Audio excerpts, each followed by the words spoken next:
Hello everyone, তোমালোকৰ ইংৰাজী কিতাপখনৰ ৰিভিজন টেষ্ট 4 ৰ শেষত চাবা তাত লেটাৰ ৰাইটিং দিয়া আছে সেইখন লেটাৰ ৰাইটিং বা লেটাৰখন মই ইয়াত ধুনীয়াকৈ ইয়াত লিখি ৰাখিছো মই এতিয়া বুজাই দিম তোমালোকে বুজিবলৈ চেষ্টা কৰিবা আৰু মনত ৰাখিবলৈ চেষ্টা কৰিবা ওকে সো লেটাৰখন এইখনে আছিল তোমালোকে কিতাপত চাবা যে write a letter to your uncle অৰ্থাৎ কি খুদিছে ইয়াত যে write a letter এখন চিঠি লিখিব দিছে to your uncle তোমার uncle lo এখন চিঠি লিখিব দিছে informing him অর্থাৎ তেকেটক জনাই দিব লাগিব কিহৰ বিষয়ে জনাই দিব লাগিব about the annual function of your school অর্থাৎ তোমার স্কুলত যে annual function অনুষ্ঠিত হ'ব সেই annual functionৰ বিষয়ে তোমাৰ uncle-ক জনাই দিব লাগিব কিহৰ মাধ্যমেৰে জনাই দিব কৈছে ইয়াত চিঠি অৰ্থাৎ লেটাৰৰ মাধ্যমে সো আমি কি বুজা পালো যে তোমাৰ আঙ্কেলক এখন চিঠি লিখিবা তোমাৰ স্কুলত যি এনুৱেল ফাংচন অনুষ্ঠিত হ'ব সেই বিষয়ে অৱগত কৰাৰ বাবে ওকে সো আনসাৰটো মই ধুনীয়াকৈ লিখিছো আৰু লগতে মই জনাই দিম যে চিঠি কেনেকৈ লিখিব লাগে ইংৰাজীত তোমালোকে ভালদৰে মনত ৰাখিবা এইখিনিতে মই তোমালোকক জনাই দিও যেনেকুৱা কোৱেশ্চনটোত খুদিছে ইয়াত write a letter to your uncle অৰ্থাৎ চিঠিখন লিখিব দিছে to your uncle ইয়াত কোৱেশ্চনত আঙ্কেল দিয়া আছে গটিকে তোমাৰ পৰীক্ষাত বেলেগ থাকিব পাৰে অৰ্থাৎ যেনেকুৱা write a letter to your brother write a letter to your father থাকিব পাৰে ইয়াত সো বেলেগ মানুহৰ বিষয়ে থাকিব পাৰে সো আঙ্কেল থাকিলে ইয়াত আঙ্কেলৰ বিষয়ে লিখিম যদি ইয়াত বেলেগ দেউতা বা মাদাৰ বা ব্ৰাদাৰ বা সিস্টাৰ থাকে তেনেহলে আমি তেনেকৈ চিঠিখন ইয়াত লিখিম সো কেনেকৈ লিখিব লাগে মই এতিয়া তোমালোকক বুজাই দি আছো ওকে সো আনসাৰটো ইয়াৰ পৰা ষ্টাৰ্ট কৰিলো মই যেনে ইয়াত মই লিখিছো অঞ্চল ভিআইপি ৰোড মই এড্ৰেছটো ইয়াত লিখিছো অৰ্থাৎ তোমালোকৰ নিজৰ এড্ৰেছটো ইয়াত লিখিবা মই মোৰ নিজৰ ফালৰ পৰা লিখিছো তোমালোকে এইটোও লিখিব পাৰা বা নিজৰ ফালৰ পৰা লিখিব পাৰিবা সো অঞ্চল ভিআইপি ৰোড ধুবৰী পিন নম্বৰটো এইটো দিছো মই আৰু ডেটটো দিছো মাৰ্চ 7 2025 তোমালোকে যিদিনাখন চিঠিখন লিখিবা ইয়াত সিদিনাৰ তাৰিখটো আৰু 2025 লিখিবা ওকে সো এইখিনি আমি বুজা পালো প্ৰথমতে এড্ৰেছখিনি লিখিব লাগিব তাৰ পিছত আমাক ইয়াত লিখিব লাগিব এনেকৈ ডিয়াৰ আঙ্কেল মৰমৰ খুৰা দেউ ওকে সো ইয়াত যদি আমাৰ দিয়া থাকে টু ইয়ৰ ব্ৰাদাৰ তেনেহলে কিন্তু আমি ইয়াত ডিয়াৰ ব্ৰাদাৰ লিখিম যদি বেলেগ যাকে থাকিব দিয়া ইয়াত যেনেকুৱা ফাদাৰ মাদাৰ তেনেহলে আমি ইয়াত ডিয়াৰ ফাদাৰ মাদাৰ ব্ৰাদাৰ সিস্টাৰ এনেকৈ লিখিম ওকে সো আমি বুজা পালো যেটো ইয়াত আঙ্কেল দিয়া আছে তেনেহলে আমি ইয়াত কি লিখিম uncle so dear uncle then কি লিখিম আমি ইয়াত আই হোপ এনেকৈ লিখিবা তোমালোকে I hope you are doing well অৰ্থাৎ মই আশা কৰো আপুনি ভালেই আছে okay I am excited to inform you about our school's annual function which will be held on 12/3 অর্থাৎ মার্চ মাহৰ 12 তাৰিখত 2025 at ভেনু মানে কি মই বুজাই দি আছো সো মই প্ৰথমৰ পৰা আকৌ এবাৰ বুজাই দিও I am excited to inform you অৰ্থাৎ মই আপোনাক জনাই দিবলৈ খুব ইচ্ছুক কিহৰ বিষয় about our school's annual function অৰ্থাৎ আমাৰ স্কুলত বা বিদ্যালয়ত যি এনুৱেল ফাংচন হ'ব সেই বিষয়ে মই আপোনাক জনাই দিবলৈ খুব ইচ্ছুক হৈ আছো আৰু সেইখিনি অৰ্থাৎ সেইটো ফাংচন কেতিয়া হ'ব which will be held which means ফাংচনৰ কথা কোৱা আছে এনুৱেল ফাংচনৰ কথা কোৱা আছে যে which will be held যেটো ফাংচন অনুষ্ঠিত হ'ব on 12 মাৰ্চ 2025 অৰ্থাৎ মই ইয়াত এটা ডেট দিছো তোমালোকে ডেটটো পাৰিলে চেঞ্জ কৰিব পাৰিবা কিন্তু ফিউচাৰৰ ডেট দিবা অৰ্থাৎ যিদিনাখন চিঠিখন লিখিবা তাৰ পিছৰ যিকোনো ডেট দিবা আগৰ ডেট দিব ডেট নিদিবা ওকে সো 12 মাৰ্চ 2025 এইটো ডেটটো তোমালোকে ইউজ কৰিব পাৰা বা তোমালোকৰ নিজৰ ফালৰ পৰা ফিউচাৰৰ ডেট এটা ইউজ কৰিবা ওকে দেন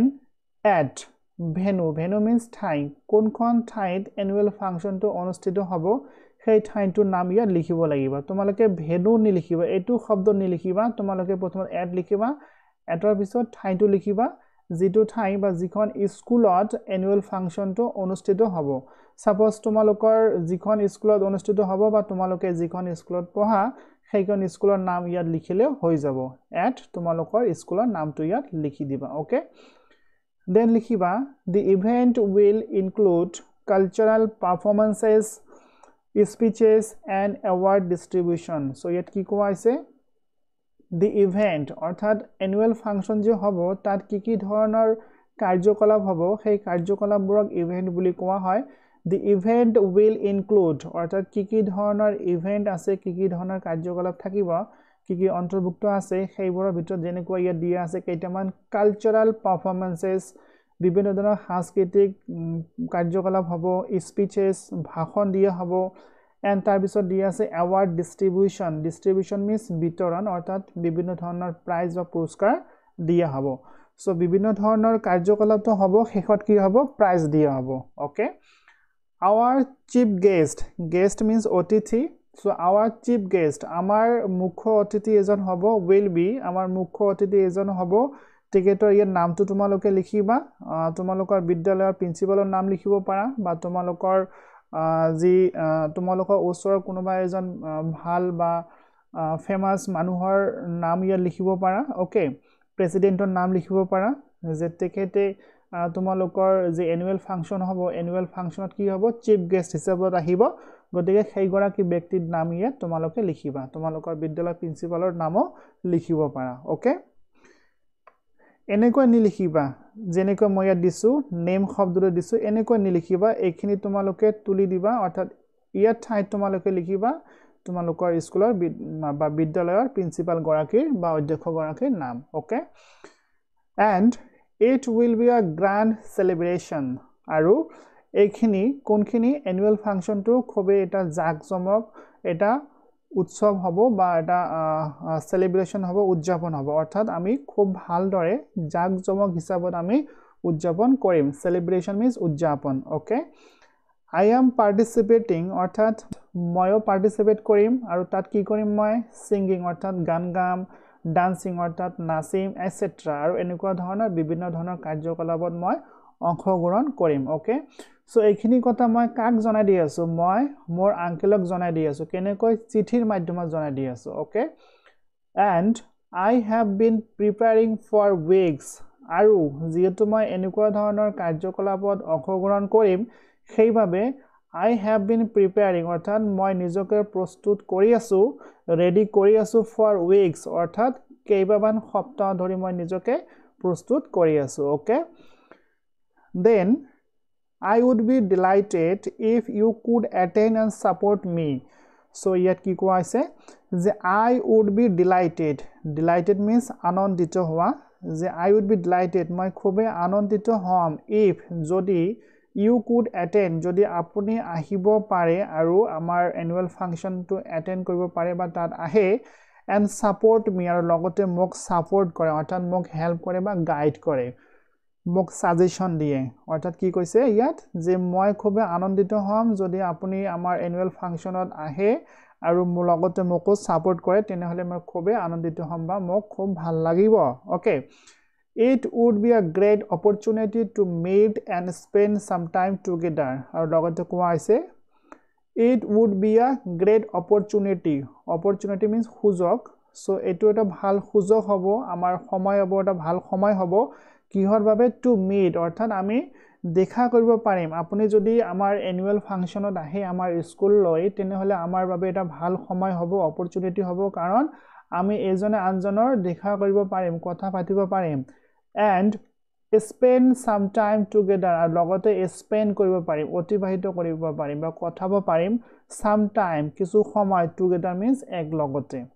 so যদি আপুনি আহে তেনেহলে খুব ভাল হ'ব আমি এক লগতে সময় spend কৰিব পাৰিম okay then looking forward to your presence and reply অৰ্থাৎ শেষত এইখিনি কথা কোৱা আছে যে আপোনাৰ প্ৰেজেন্স অৰ্থাৎ আপোনাৰ উপস্থিতি আৰু ৰিপ্লাই মোৰ কথাখিনি ৰিপ্লাই মই যিখিনি আমাক খুদিলো যিখিনি মই আপোনাক খুদিলো বা জনাই দিলো সেইখিনিৰ ৰিপ্লাই বা উত্তৰ আৰু আপোনাৰ উপস্থিতিৰ বাবে মই বাট চাই থাকিম ওকে এইখিনি কৈ প্লাই চিঠিখন ইয়াতে শেষ কৰা হল আৰু শেষত তোমালোকে ইয়াত এনেকৈ লিখিবা yours lovingly অৰ্থাৎ আপোনাৰ মৰমৰ লিখি পেলাই ইয়াত তোমাৰ নিজৰ নামটো লিখি দিবা এইখিনি লিখিবা yours lovingly লিখাৰ পিছত ইয়াত তোমালোকৰ নিজৰ নামটো লিখিবা ওকে সো এইখিনি ৰাইট সাইডত লিখিবা ইয়াত মিডলত নিলিখিবা বা ইফালে নিলিখিবা মই যত লিখিছো তোমালোকে তাতে লিখিবলৈ চেষ্টা কৰিবা লেফট সাইডত লিখিবা ওকে সো আই হোপ তোমালোকে বুজিব পাৰিছা সো এখন চিঠি ইম্পৰ্টেন্ট হয় আৰু চিঠি লিখাৰ অভ্যাস তোমালোকে ঘৰত কৰিবা যাতে তোমালোকে নিজৰ ফালৰ পৰা নিজে বনাই পেলাই লিখিব পাৰা আৰু মই এইখিনিতে জনাই দিও তোমালোকে এইখন মুখস্থ কৰিব পাৰা বা যদি তোমালোকে ভাবা যে মই নিজে লিখিবলৈ চেষ্টা কৰিম সো নিজে লিখিব পাৰিবা কিন্তু শুদ্ধ হ'ব লাগিব তেতিয়াহে তোমালোকে এক্সামিনেশন মাৰ্ক পাবা নহয় জানো সো আই হোপ তোমালোকে বুজিব পাৰিছা ধুনীয়াকৈ ৰেডি কৰিবা নোট ডাউন কৰি ৰাখিবা আৰু মুখস্থ কৰিবলৈ চেষ্টা কৰিবা সো ডিয়াৰ ষ্টুডেন্ট আজিলৈকে এইখিনিয়ে আছিল নেক্সট ক্লাছত আমি নেক্সট কিবা বিষয় আলোচনা কৰিম টিল দেন তেতিয়ালৈকে আমি ইয়াতে ষ্টপ কৰি ৰাখি দিও আৰু লগতে মই জনাই দিও যদি ভিডিওখন ভাল লাগিছে যদি তোমালোকে বুজিব পাৰিছা আৰু এনেকুৱা ধৰণৰ লেসন এনেকুৱা ধৰণৰ লেটাৰ বা টপিকবোৰ যদি তোমালোকে পাব বিচৰা তেনে হলে চেনেলটো সাবস্ক্ৰাইব কৰি ৰাখা লগতে নটিফিকেশন বেলটো অন কৰি দিয়া যাতে তোমালোকৰ বাবে মই যেতিয়া ভিডিও বনাই দিও যাতে তোমালোকৰ ওচৰলৈ অতি সোনকালে আহি যায় ভাল লাগিলে লাইক কৰিবা আৰু শেয়াৰ কৰিবলৈ নাপাহৰিবা সো এইখিনিয়ে আছিল thank you have a good day